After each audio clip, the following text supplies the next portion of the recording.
यीशु मसीह के पावन नाम में आप सभी को अभिवादन। यूहन्ना रचित सुसमाचार उसका 14वां अध्याय उसके 16 और 17 वचन में प्रभु यीशु मसीह अपने शिष्यों से कहते हैं, और मैं पिता से विनती करूंगा और वह तुम्हें एक और सहायक देगा कि वह सर्वदा तुम्हारे साथ रहे, अर्थात सत्य का आत्मा, जिसे संसार ग्रहण नहीं कर सकता, क्योंकि वह न उसे देखता है और न उसे जानता है। तुम उसे जानते हो क्योंकि वह तुम्हारे साथ रहता है और वह तुम में होगा। 18वें वचन में वे कहते हैं, मैं तुम्हें अनाथ न छोड़ूंगा, मैं तुम्हारे पास आता हूँ।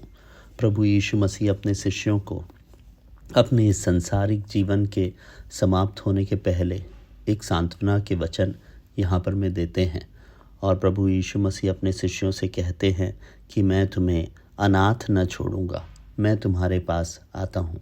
प्रभु यीशु मसीह परमेश्वर के इकलौते पुत्र अर्थात सृष्टिकर्ता, मेरे और आपके रचाने वाले महान परमेश्वर का पुत्र, स्वयं परमेश्वर प्रभु यीशु मसीह हम सबों का परमेश्वर, वह हमसे यह वायदा करता है कि वह हमें अनाथ न छोड़ेगा।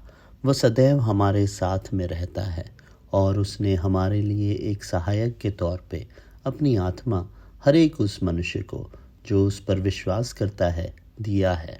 वह आत्मा के विषय में कहते हैं कि वह सत्य का आत्मा है। प्रभु यीशु मसीह परमेश्वर की आत्मा अर्थात सत्य की आत्मा को देने के लिए इस संसार में आए।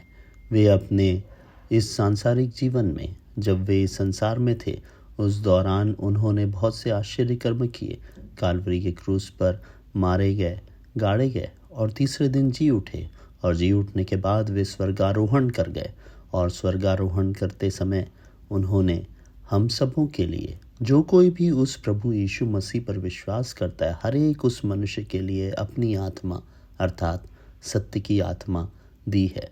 वह सत्य की आत्मा हमें परमेश्वर के साथ मेल मिलाप करना सिखाती है, वह हमें परमेश्वर के करीब लाती है। इस सत्य की आत्मा को देने वाले प्रभु यीशु मसीह को पहचानने में परमेश्वर हमारी सहायता करे।